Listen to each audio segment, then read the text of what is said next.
আমি অল্প হরেন্দ্র চিত্র কলেজ গেছিলাম, ফাংশন চলতেছে তো এখানে গেলাম, একটু এন্টারটেনমেন্ট হয়নি অল্প টাইমের নিগে। স্যারেও একটা ভালো সুর দিছে, দেখেন।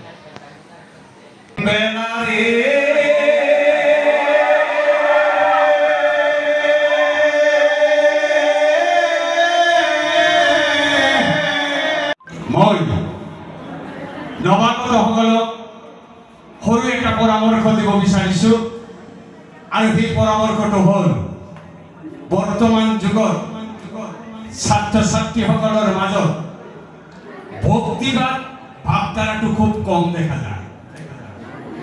সেই হেতুকে মই নৱাগত প্লাছ ছাত্ৰ ছাত্ৰীসকলক এটাই অনুৰোধ কৰিব খোজোঁ, বাপাসকল তোমালোকৰ মাজত যাতে ভক্তিবাদী ভাৱধাৰাটো বজাই থাকে, এই আশাটো মই তোমালোকৰ পৰা সদায় কৰোঁ।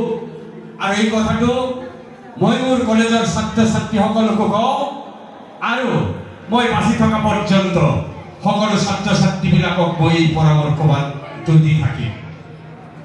সৰুকৈ মই অলপ ব্যাখ্যা কৰিম। What is ভক্তিবাদ?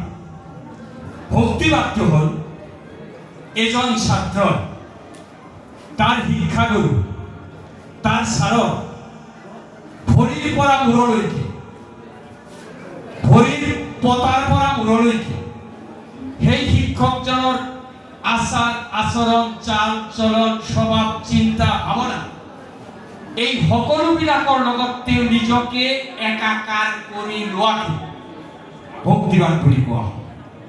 এই সম্পৰ্কত কোনো এটা ছাত্ৰই যদি তাৰ শিক্ষকসকলক তেওঁলোক অনুকৰণ কৰে আৰু সেইটো অন্তঃকৰণৰ দ্বাৰা হয়, তেনেহ'লে সেই ছাত্ৰই ভক্তিবাদ অৰ্জন কৰিব পাৰে।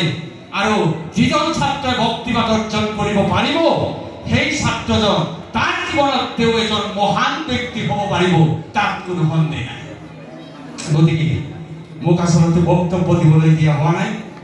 মই এটা গানৰ সৰু কলিৰ মাধ্যমে আজি মই মোৰ বক্তব্যৰ সামৰণি মাৰিম। আমি তোমালোকৰ ক্ষেত্ৰতো আমাৰ ক্ষেত্ৰতো এইটো ঘটিছে। কি ঘটিছে? আমি আগতে কেঁচুৱা আছিলোঁ, বৰ্তমানত যৌৱনত পদাৰ্পণ কৰিছা তোমালোকে, আৰু আমি বৃদ্ধকালত পদাৰ্পণ কৰিছোঁ। মানুহৰ জীৱনত সময় কেতিয়াও ৰৈ নাথাকে।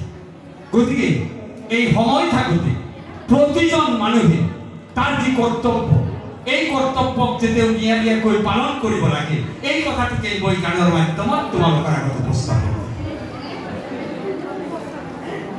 ওতৰ ডুবে এলো বেলাৰে,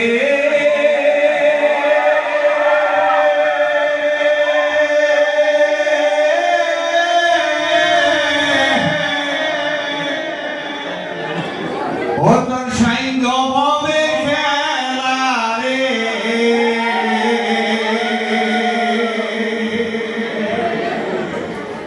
সময় থাকতে সাজাও পাৰে।